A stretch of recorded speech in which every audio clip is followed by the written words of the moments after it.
And so the babe grew up a pretty boy, but most unteachable, and never learnt a prayer, nor told a bead, but knew the names of birds, and mocked their notes, and whistled as he were a bird himself. Welcome to Sunday Morning Poetry on the Troubadour podcast. Today, we are going to cover The Foster Mother's Tale, a dramatic fragment by Samuel Taylor Coleridge in the 1798 Lyrical Ballads. Now, we've been going through this 1798 Lyrical Ballads, and I skipped The Foster Mother's Tale for a particular reason. I wanted to focus a little bit on Wordsworth. Now, in this tale, it is a dramatic fragment. So it is from a play that Coleridge wrote, and he honed it for the Lyrical Ballads. Now, what's interesting is that the people in 1798 did not have the play to read. The play was not published for a couple decades after this. So, but he knew that, of course, and he and Wordsworth, cut out a specific chunk and made it in a context that was able to have a certain impact on the reader. Poets are very interested, or should be very interested, in the impact that the words in the order that they have will have on the reader. Now, so we're going to talk about that from the perspective of the 1798 version, which or the 1798 reader. And then I'll give you a little bit of context. So I'm going to approach this in two ways. One, we're going to have the foster mother's tale, and we're going to have the fragment, and I'm just going to give it to you, and we'll discuss it and analyze it from the perspective of a 1798 person, right, who's reading this and not knowing anything about the play, which I'll tell you about later. And then I'll tell you about Coleridge's play and what role this played in that. And that will reveal a little bit of, what's behind this poem. But before we do, it's important that we talk a little bit about education.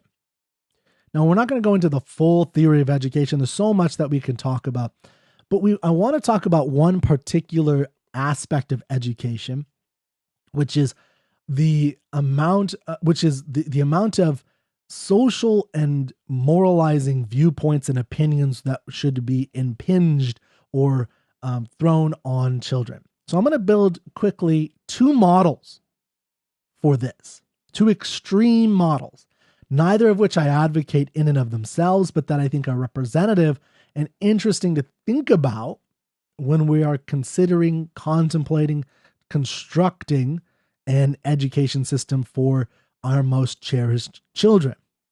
So first, let me read you a passage from one of my favorite books of all time, nonfiction books of all time, is The Gift of Fire by Richard Mitchell. And this is the story of Petronilla. So here's the story. It's a story about Petronilla, who was the daughter of Saint Peter. Okay, here we go. Saint Peter, the tale tells, had only and much beloved daughter named Petronilla, not Patricia, Petronilla. Peter knew all too well the wicked ways of the world and the terrible temptations it had to offer, especially to attractive young girls. He wanted, as we all do, to keep his daughter safe, lest she fall into any badness, and thus, I suppose, also to keep her happy. For badness is a notorious provider of unhappiness.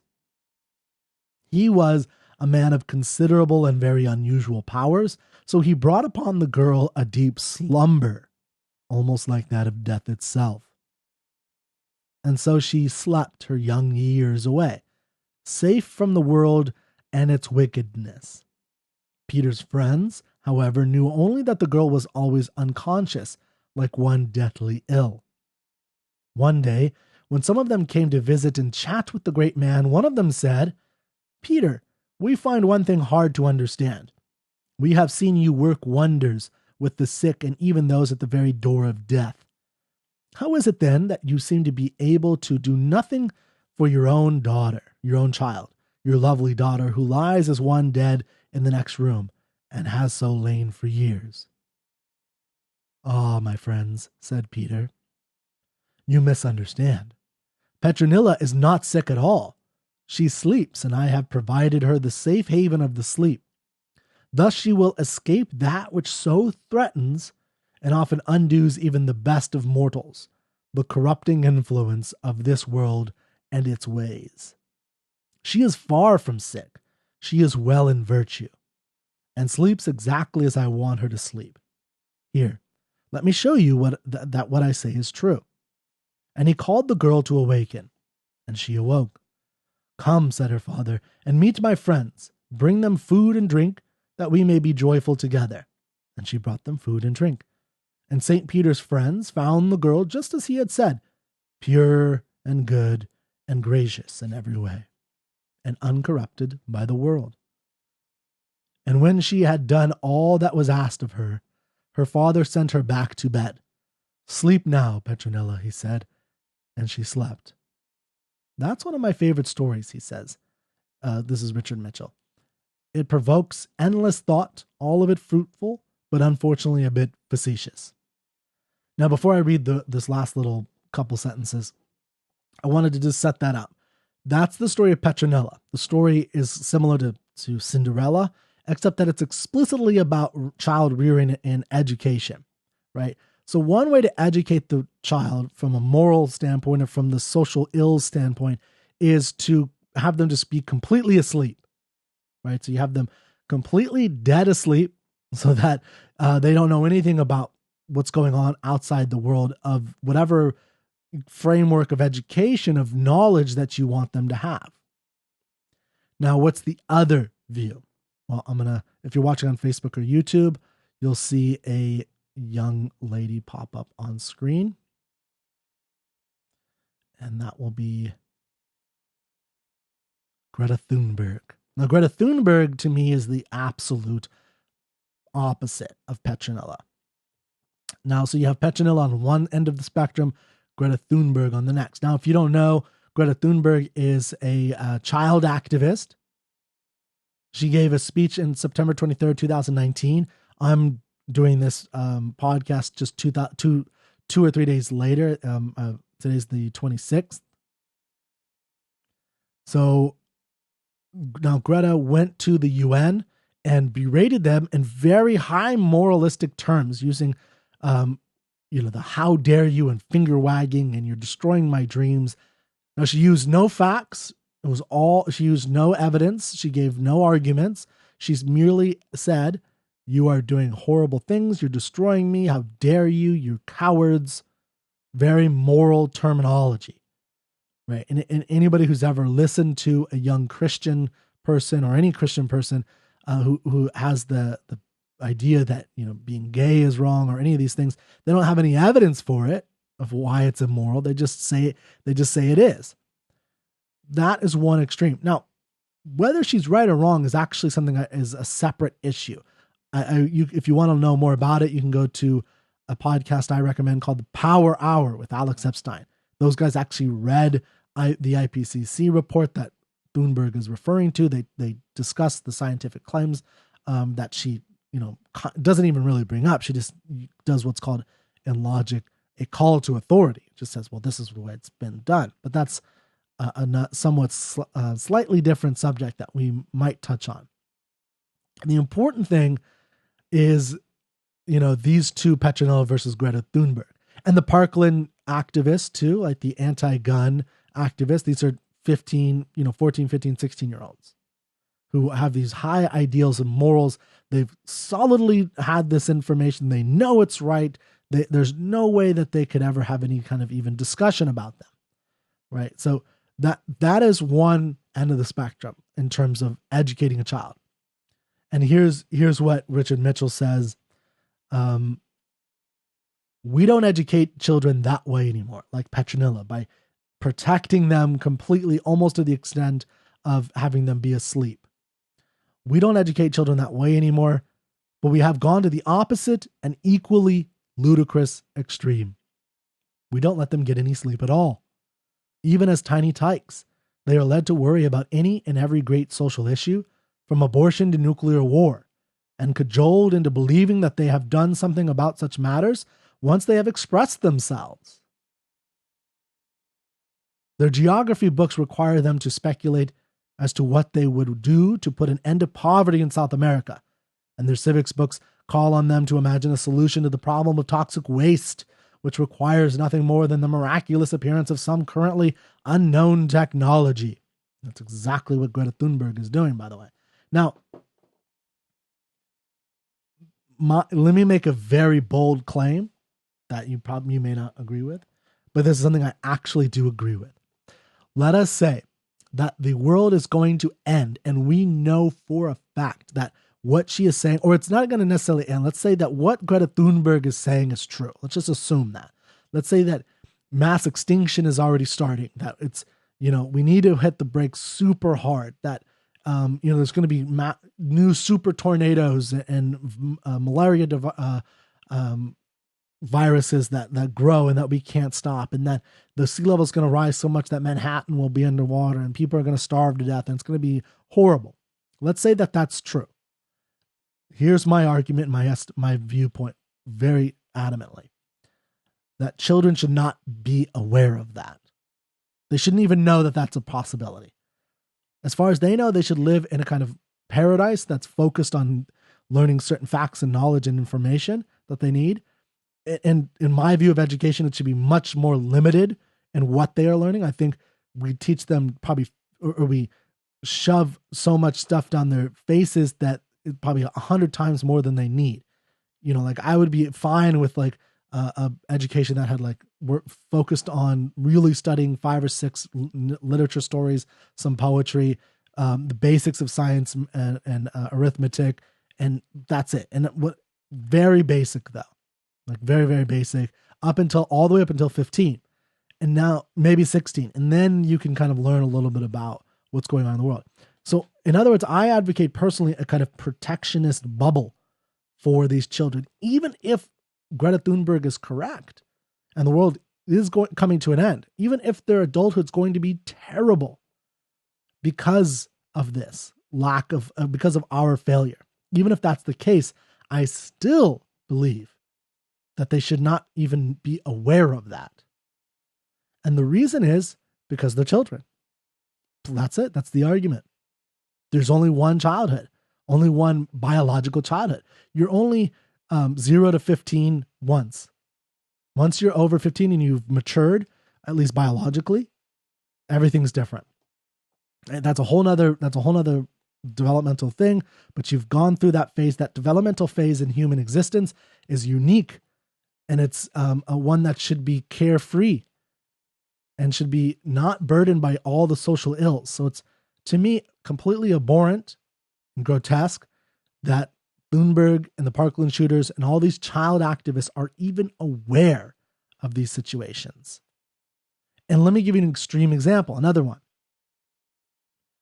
In the Cold War, they would show these videos to children of a nuclear bomb and then what to do. Hide under your desk. I believe they should not have even shown those. I believe it would have been better to let the kids die unaware of what was going to happen than to destroy the childhood of all those kids. Let me repeat that. I believe it is better to have let those children die than to have destroyed their childhood. Now, by the way, I in the nuclear example, the hiding under your desk is not really going to do much for the kids that would have died anyway, right? So the kids that would have died. And so I believe the same thing about, school shooters. We should not be focusing on school shooters and how to deal with it and what to do. We should completely ignore it and just live and protect them from knowing about those things. Because even if the kid is to die, that's how extreme I am about it. Because not that I want that, but the reason is because you only get those things once, and what you get is a kind of tyrannical monster that comes out of that, and that they have no enjoyment of their childhood. There's a reason why there's an untold amount of anxiety amongst children. Now, why is this relevant, you might be thinking? Well, this is very relevant to the story in Foster Mother's Tale, and an important theme that runs throughout Lyrical Ballads, which is education. And why to educate? Where does corrupting influence come from?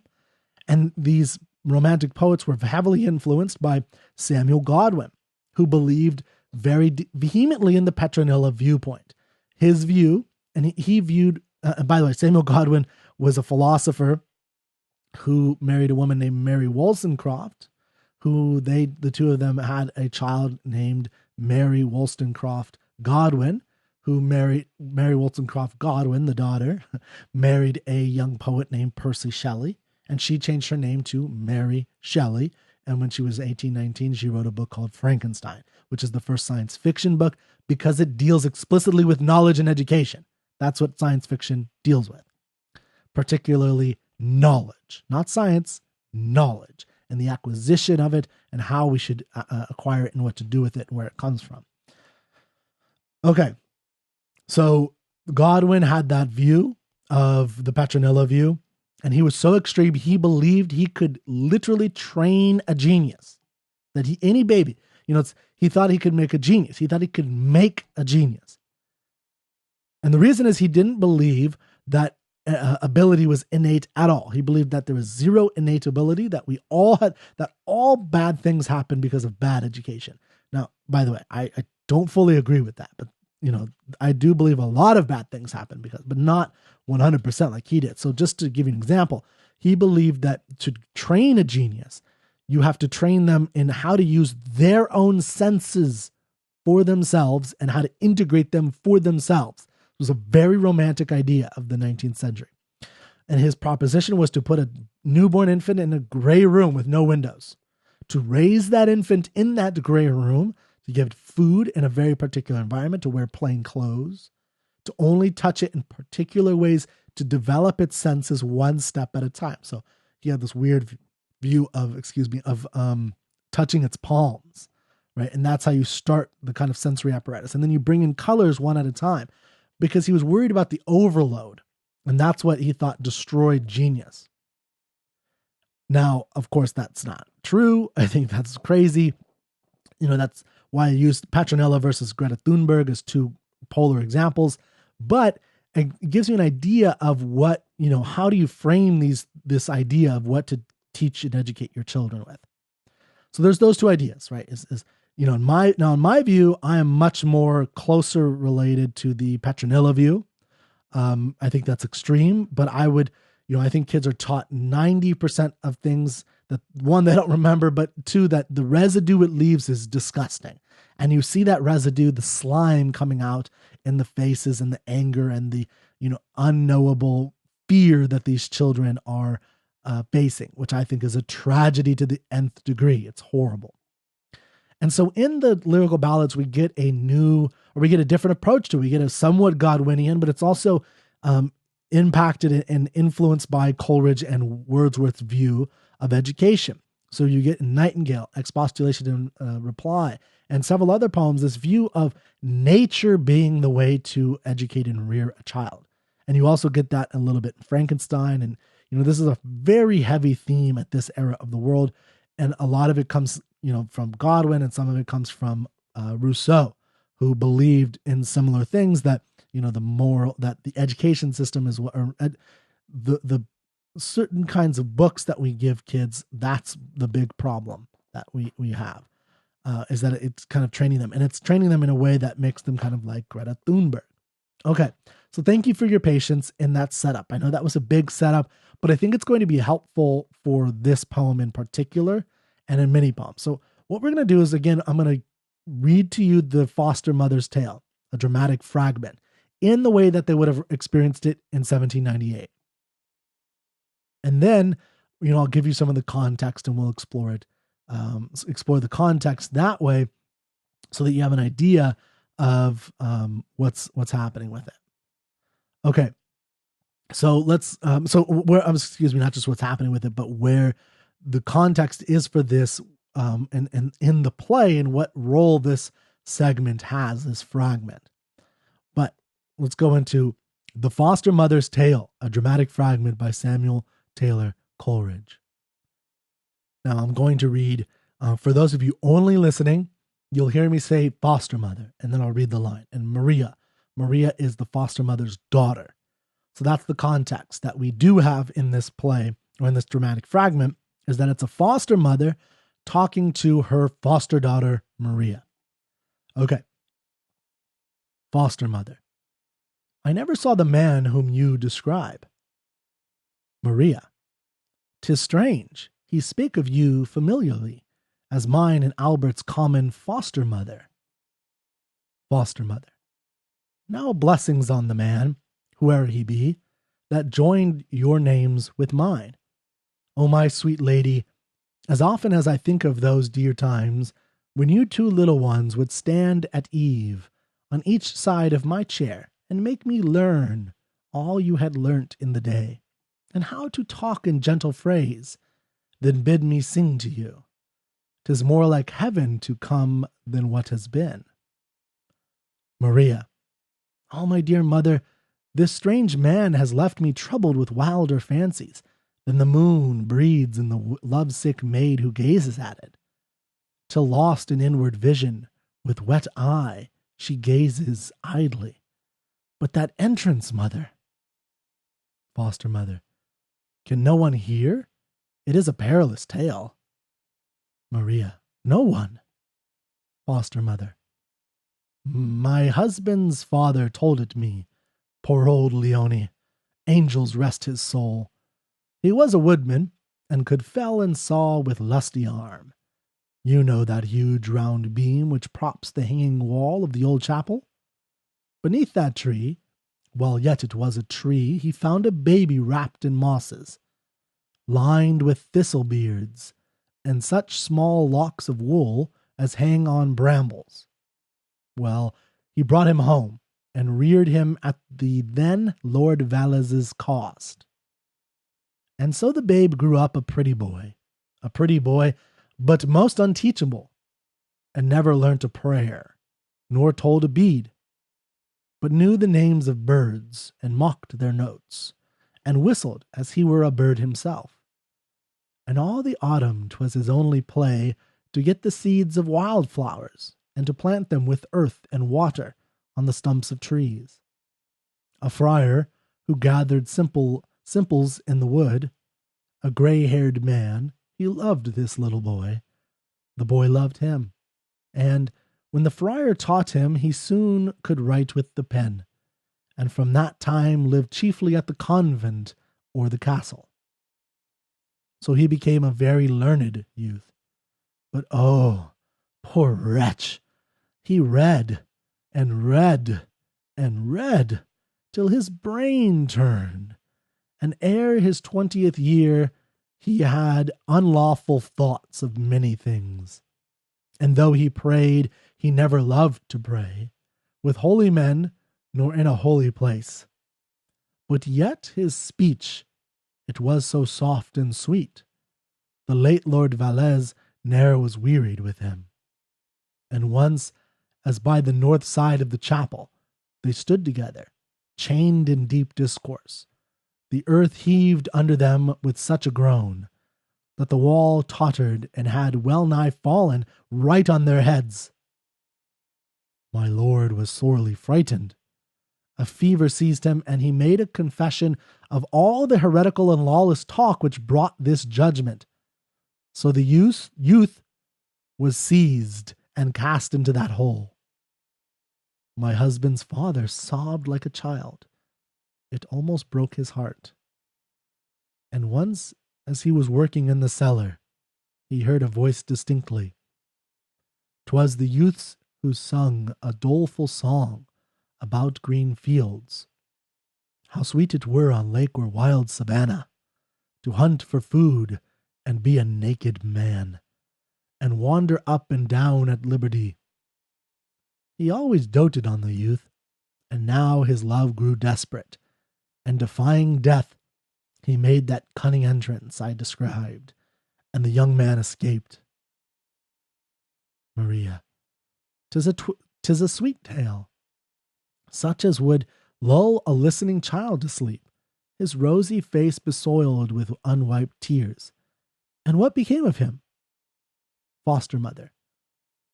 He went on shipboard with those bold voyagers who made discovery of golden lands. Leone's younger brother went likewise, And when he returned to Spain, he told Leone that the poor, mad youth, soon after they arrived in the New World, in spite of his dissuasion, seized a boat, and all alone set sail by silent moonlight up a great river, great as any sea, and ne'er was heard of more. But 'tis supposed he lived and died among the savage men. Okay, so that is the foster mother's tale, a dramatic fragment. Now, let's go through this a little bit and kind of explore what's going on. Now, of course, as I always say, you're not going to understand this from a first reading. If you do, then wow, you are amazing. And this is, but this is a challenging one, not just because of the language, which isn't that complicated when you really look at it, but that it's a fragment. So it starts off by a foster mother saying almost mid-sentence or mid-conversation, "I never saw the man whom you describe." So the Maria, her stepdaughter, describes some kind of man, right? And she says, "Well, that's strange. He spoke of you familiarly. So this man that I described to you said something about, you. He knew you very well. And he said, oh, yeah, you as mine and were mine and Albert's common foster mother." So right here, we have a setup that we have Maria and we have some characters that we don't know of. Albert, for instance. Albert is Maria's foster brother. And, this mother is the foster mother. And then there's some man, mysterious man who we don't know. You can think of this. That's part of why it's a dramatic fragment, is you can kind of think, who did she describe and why was he telling Maria about their family? And now that's going to lead into this kind of really bizarre tale. Now the foster mother says, well, that he is a blessed man. Now blessings on the man, whoever he be, that joined your names with mine. Now, so, who joined your names with mine, who kind of confirmed who we all were. And, we can say maybe there was something in the play, which I haven't actually read. I've read about it to give you some context, but I'm planning on reading it. It's on the list now. And the play, by the way, I'll just give you the name now, is called Osario. Osario. Osario. And then the foster mother continues, "Oh, my sweet lady, as often as I think of those dear times when you two little ones would stand at eve on each side of my chair and make me learn all you had learnt in the day." So she's saying kind of this guy is sweet and, for naming us. And then she says to her daughter, "Oh, my sweet lady, I think of those times, as often as I think of those dear times when Albert, the brother, and Maria sat and taught to the foster mother what she had learned." Now, by the way, those of you who have read Frankenstein might find this little cottage life familiar. There's a view of this, and Mary Shelley is definitely getting this from Coleridge to some degree, especially the relationship between the brother and sister. This is an important viewpoint that he had, and that Mary Shelley's mother also wrote about. Okay, so the mother is saying, "I remember you standing by my chair, and you and your brother telling me all that you had learnt in the day, and I remember how to talk in gentle phrase, then bid me sing to you. 'Tis more like heaven to come than what has been." So she's basically saying, I remember this very fondly, and then you would, after you would teach me what you learned in the day, I would then sing to you. Right? And it was like a heavenly time. And now Maria goes on and says, "Oh, my dear mother, this strange man has left me troubled with wilder fancies than the moon breathes in the lovesick maid who gazes at it, till lost in inward vision with wet eye she gazes idly." Now, that is a strange thing to say. We're talking about her brother and her brother. And the familiar man, all we know is that he told her about her brother, right? And so in telling her about her brother and her mother, Maria feels a strangeness stir in her. This strange man has left me troubled with wild fancies, right? Wilder fancies, wilder even than the moon that breeds in the lovesick maid. So she's now, the comparison is between her and a lovesick maid. Now we're talking about her brother. So wait a second. What are we talking about here? Now it's her foster brother, right? So it's her stepbrother. So, is that immoral? Like, I don't know. Is she having sexual fantasies about him? Right? Like she's a lovesick maid who gazes at the moon until she's lost in an inward vision. Right? What kind of inward vision? I don't know. Just contemplative one about her brother. Possibly, maybe a fantasy about her brother.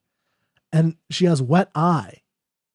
Right? And so what we talk about, that's probably crying. We could just keep it clean like that, which I think is probably what it means, but it could connote other things.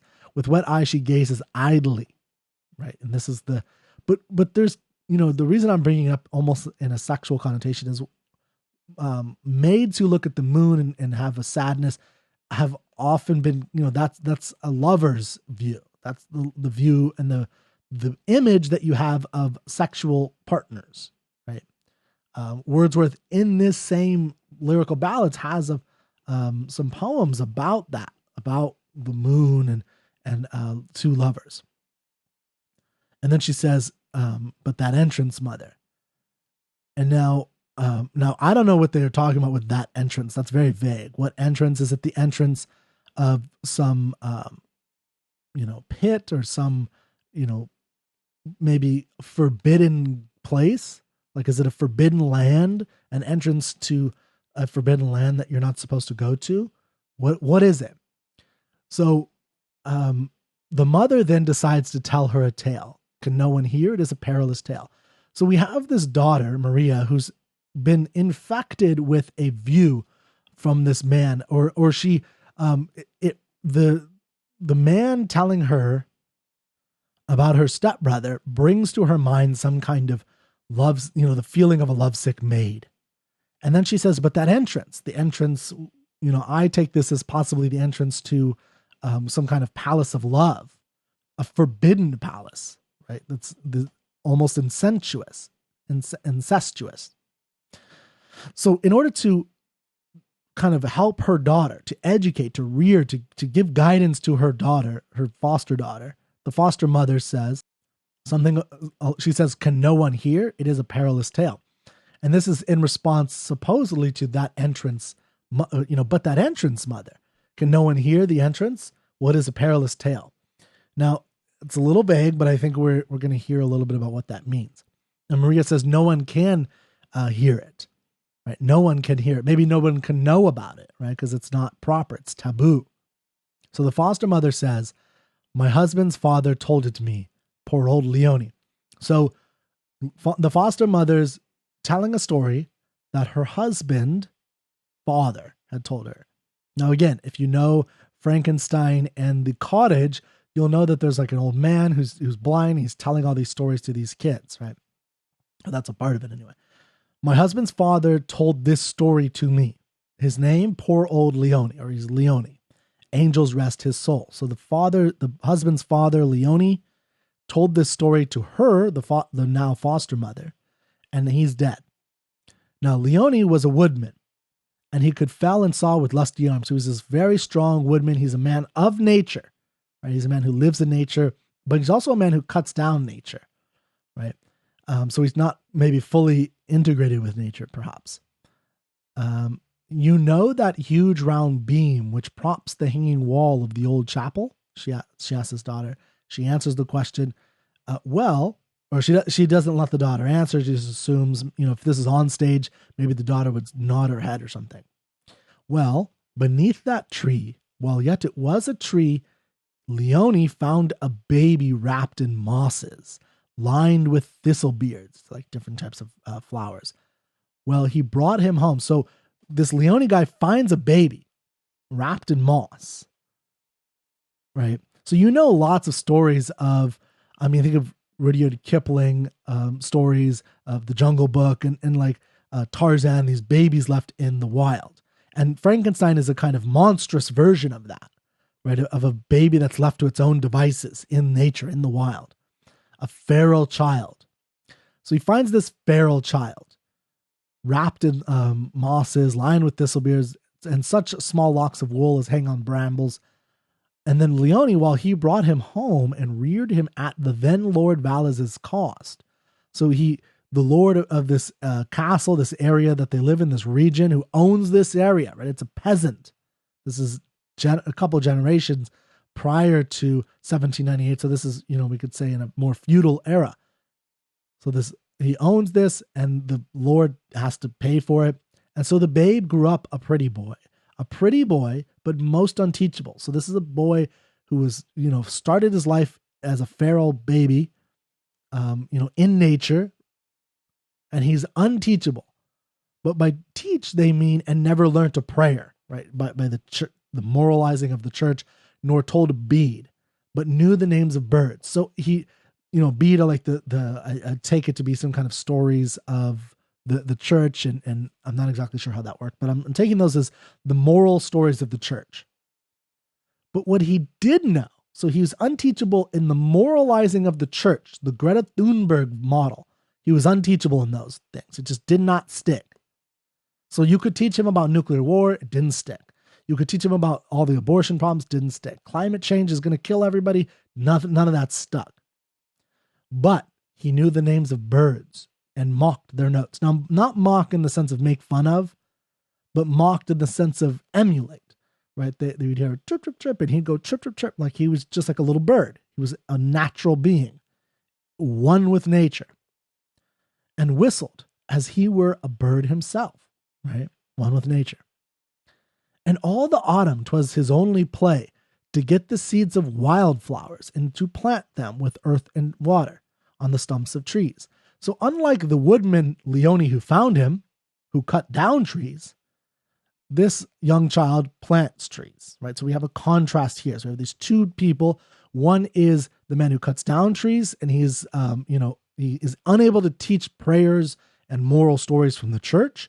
And we have this feral child who is the opposite of that, right? Who's in nature, and he emulates birds, and he plants trees. This is the Jungle Book. This is Frankenstein. I mean, this is every one of those feral child Tarzan stories, right? Okay. And by the way, this is where it comes from. There's none of this before in literature. This is the start of it, is the Romantics. The Romantics, in my view, started like pretty much everything in terms of great stories. Continuing. Now, a friar. Now, not a priest. A friar is a monk, basically, who would maybe be in charge of some small little church or church area in a small town. A friar who gathered simples in the wood. Now, simples in the wood is from Shakespeare, and it means medicinal herbs, right? So Shakespeare quoted or phrased the term simples in the wood, I believe in Macbeth, where they're going and they're getting medicinal herbs and they're getting simples in the wood. So this friar is gathering medicinal herbs. So we have another character who is unlike the woodman. He's not a priest necessarily, but he is kind of maybe a combination. And he grabs, he's using nature for his own purposes, is one way to look at that. He's a gray-haired man, and he loved this little boy, right? The little boy that mocked the birds, that was a bird. The boy loved him. And when the friar taught him, he soon could write with the pen. So the little boy could now write. And from that time, lived chiefly at the convent or the castle. So now the boy is being reared by the state and the church, convent or the castle. So he became a very learned youth, right? So now we had the natural learnings that he had of just nature versus the book learnings. Oh, poor wretch. He read and read and read till his brain turned. Now, I want to emphasize, because I've had this conversation with objectivists and people who are, like me, very pro-books, right? I'm very pro-books, but I want to stress that I don't, this is a kind of contradiction in the Coleridge and Wordsworth viewpoint for sure, where they were against reading to a certain extent. They were not against reading as such necessarily, but there were lots of books and things being published, especially post Gutenberg, that was similar to being against your kid looking on media all day long on their phones and their laptops and their tablets. This is how they looked at it, is like, that's the equivalent to my mind. It's not necessarily don't read any great books. Like they would have been, like Frankenstein reads Plutarch, and he reads Milton, and I can't remember the philosopher that he read. So there's certain works that, vetted to a proper standard should be read, but not reading everything. It's the same thing as, watching everything on YouTube and Facebook and Twitter and TikTok, and just getting all your information and experiences of the world through those mediums. That this kind of bald reading of just anything was a negative thing. Now, they in their poetry, they do equate it to just reading in general, but they didn't advocate for that, because there were often times when they would say reading is good, and they were both huge readers, like massive readers. They read and read and read. They were brilliant human beings. So, but their view of the early years, just like my view of, I think I'd be closer, to the Petronella view, where I would think, just get them a few good classic literature, teach it to them, even if it takes a couple of years. Like, I don't care, in terms of that. Like, if they I'm advocate of much less schooling than people get. And I think they should be done by 15. So less hours, less days of the week, all year round, and just get it done. Reading several books over a long period of time. They can read other fun things that are children's lit on their own. That's a different discussion. But anyway, that's kind of, I think, what they're getting at here. Till his brain turned, right? And continuing. And before and ere his 20th year, he had unlawful thoughts of many things. Now that's important thought. And words are important in poetry and in life. It's not immoral thoughts. It's unlawful thoughts, which means thoughts that are not accepted by society. And though he prayed, he never loved to pray with holy men, nor in a holy place. But yet his speech, it was so soft and sweet. The late Lord Valles, so we learn that Valles has died since, never was wearied with him. And once, so this is where things change. And once, as by the north, they're sitting by the north side of the chapel, and they stood together, and they were chained, and that's a good word that they're using here, chained in deep discourse. They were united as a chain. And then there was some kind of earth heaved under them with such a groan, right? So it was an earthquake, let's say, that the wall tottered and had well nigh fallen right on their heads. So they're almost killed by this wall that's beside them. My Lord Valles, who's now dead, my Lord was sorely frightened. A fever seized him, and he made confession of all the heretical and lawless talk which brought this judgment. Now, the judgment, by the way, just for grammatical purposes, when you see something like this, this is a clause in and of itself, which brought this judgment. Which judgment? The judgment that's going to come after this colon. So the youth was, so it's actually not really exactly expressed. It's kind of implied in this particular sentence, but it's the unlawful thoughts that the kid had. So the infant that was wrapped in moss, the feral child, had unlawful thoughts. The Lord was okay with those unlawful thoughts. They had a discussion, but then something happened to the Lord. He almost died, right? So he had a crisis of faith usually. And maybe he didn't want to go to hell. So he confessed. Now he confessed and he said everything that happened that they talked about. All the heretical and lawless talk. So this kid, who was now educated from nature, but also is a learned youth, there was a judgment brought on him, and the youth was seized and cast into a hole, right, as punishment. My husband's father sobbed like a child. That's Leone for this. So the one who found the child sobbed like a child. It almost broke his heart. And once he was working in the cellar, he heard a voice distinctly. 'Twas the youth's. So the feral child is singing and he's still trying to hold on to his spirit. He has a spirit. He's singing in this dirty, dark hole. Who sung doleful song about green fields. So he's singing about green fields, how sweet it were on a lake or wild savannah. He's, treeless plain, lakes, like laying out and kind of experiencing and enjoying, his life, he's singing about what it feels like just to hunt for food and be a naked man. So to have none of the trappings of society and nature, or of civilization, and wander up and down at liberty, to do whatever you want.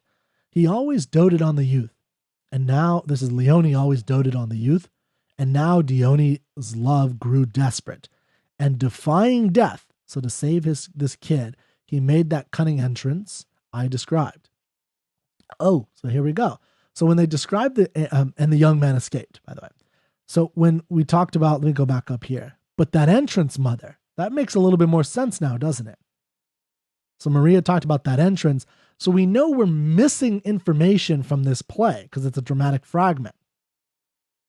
So apparently her mother mentioned an entrance to a dark hole. Now, this will become clear in a little bit when I talk about Osario, the play. But just keep that in mind, that we have this entrance that the mother is now saying, and defying death, Leone made that cunning. He made an entrance. So he made an entrance into this hole. This hole is where you put unlawful people who are heretics, and the young man was able to escape. So that's critical to know that, if you want to understand the Osario play that I'll talk to you about in a minute. But the point is that the foster mother told this tale of this feral young child who was educated and moralized in the way of society. And then he still has his old thoughts. He's thrown in jail for not having the right thoughts. And then he still sings of this, this world of nature and living as one with nature. Maria says, "'Tis a sweet tale, such as would lull a listening child to sleep." As what other tales do that? Moral tales, Aesop's tales, fairy tales. So it's a fairy tale, right? By the way, I think Frankenstein is a fairy tale. Right? The Frankenstein story. It's if you know the story of Frankenstein, it's Victor Frankenstein on the boat of Robert Walton, who's going after basically Hyperborea, which is this view of the North Pole that if you go past a certain point, there's this beautiful, perfect paradise, like the Garden of Eden is up there. He actually believes that, and he's going to go there. And he runs into this other wild man who has a wild view, and he's going to usurp all of society and community in order to get it. And Victor had accidentally in his pursuits created a monster. And he's chasing him. And he tells Walton the story of this monster and what happens. And that's the fairy tale. So Victor Frankenstein is telling a fairy tale to Robert Walton. And it's what are fairy tales supposed to do? They're supposed to educate, to moralize, to train young children a certain way. So this foster mother is telling Maria a fairy tale that's supposed to train her about something. And now Maria asks, well, what happened to him? His rosy face besoiled with unwiped tears, and what became of him? Foster mother. So she says, well, he went on a shipboard with those bold voyagers. He went on with some brave voyagers who would go into far distant lands that nobody knows about, like Robert Walton from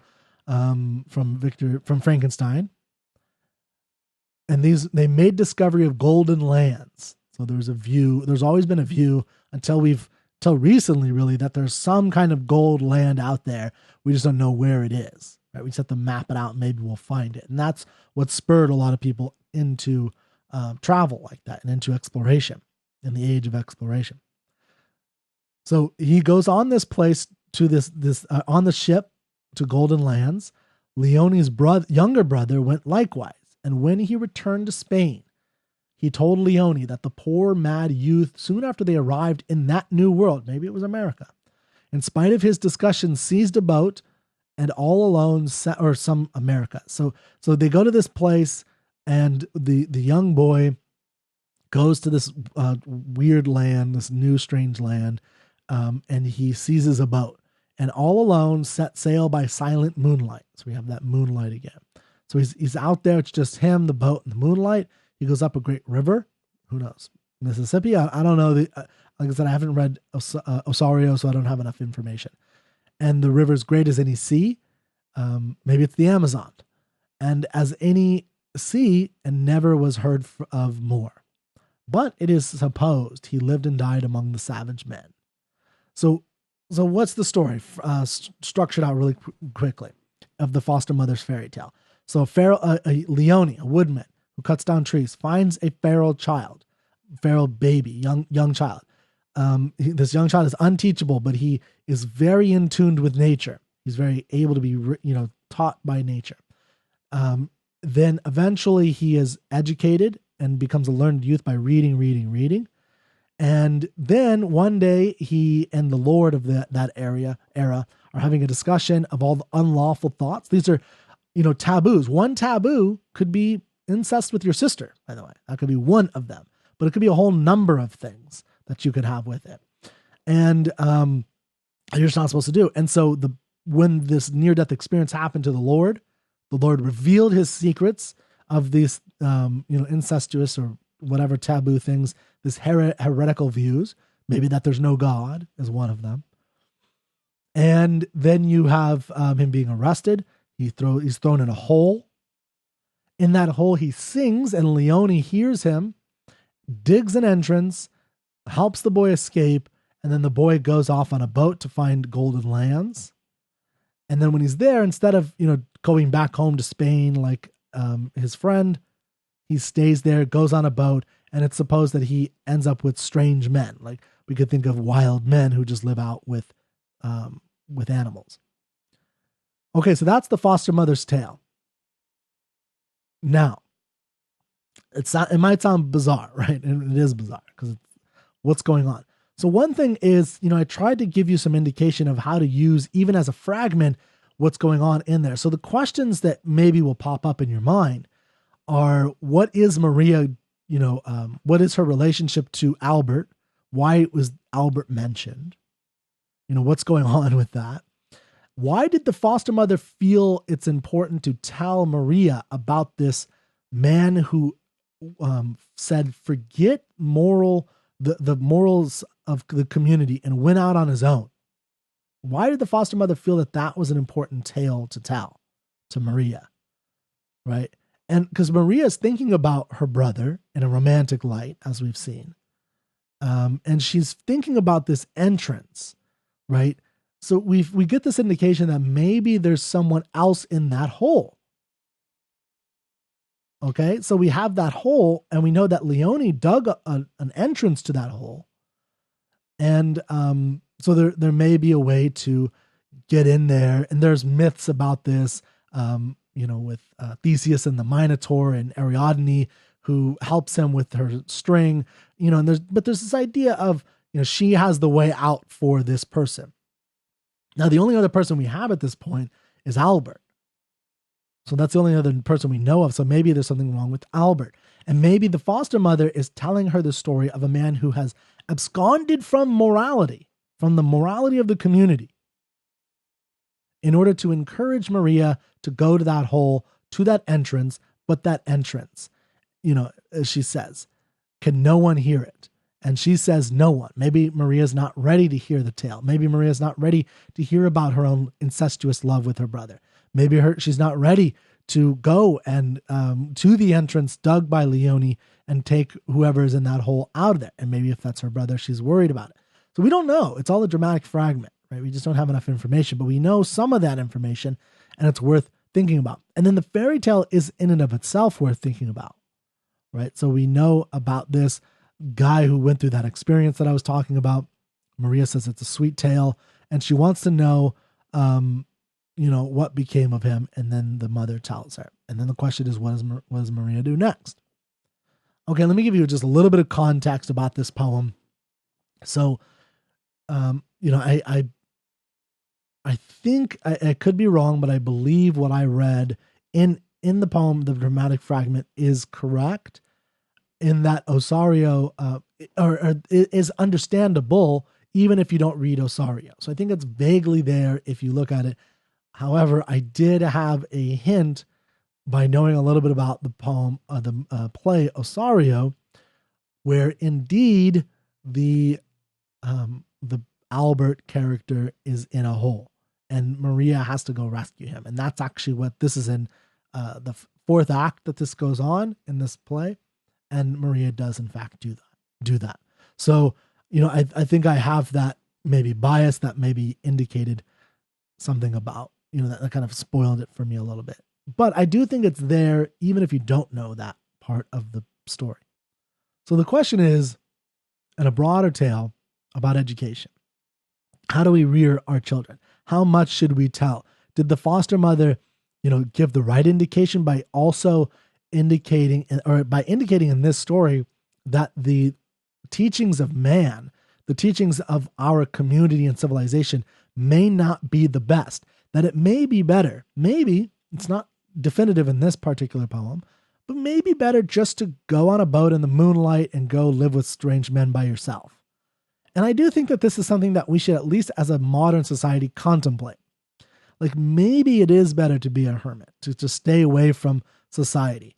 When does society become so overburdening, so anxiety-ridden, that all the benefits of the life-saving, drugs and technology just become not moot, that aren't the best? At what point? I don't think we're there. I don't think we're even close to there. But I do think there's a point where it's like society is so horrible, right? Like if you're living in a true totalitarian society, where they can, by totalitarian, they meant total control over your entire life. I think in that society, for sure, it's much superior to live outside of it. But, everybody might be a little bit different. And there is something to consider about when is that the case? And when should you abscond? Also, when should you rebel against the morals of the community and instead follow your own edicts?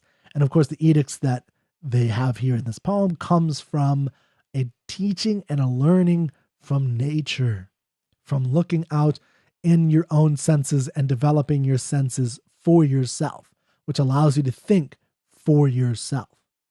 Okay, so we're going to return to this nature and education theme as we continue through Lyrical Ballads, because it is a critical one throughout all of Lyrical Ballads. But I hope you enjoyed The Foster Mother's Tale by Samuel Taylor Coleridge. I'll see you next time.